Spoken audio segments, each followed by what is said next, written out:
ఖైరతాబాదు వినాయకుడు తెలంగాణ రాష్ట్ర రాజధాని హైదరాబాదులోని ఖైరతాబాదులో ప్రతి సంవత్సరం వినాయక చవితి సందర్భంగా ఏర్పాటు చేసే వినాయకుడు 1954వ సంవత్సరంలో ఖైరతాబాదు కౌన్సిలర్గా ఉన్న సింగరి శంకరయ్య ఈ మహాగణపతి ఉత్సవాలను నిర్వహించడం ప్రారంభించాడు.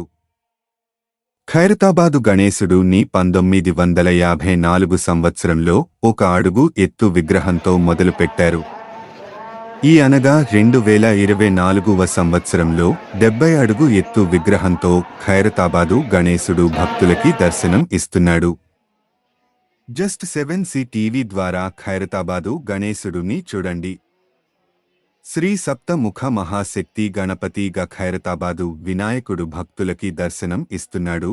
మరియు వినాయకుడికి పక్కన బాలరాముడు మరియు శివపార్వతి విగ్రహాలని మనము దర్శనం చేసుకోవచ్చు. ఈరోజు తేదీ 7 గణేష్ చతుర్ 70 అడుగు ఎత్తులో ఖైరతాబాదు వినాయకుడు భక్తులకి దర్శనం ఇస్తున్నాడు. ఈ వీడియో మీకు నచ్చినట్టు అయితే నా ఛానల్ని సబ్స్క్రైబ్ చేయండి, లైక్ అండ్ షేర్ చేయండి.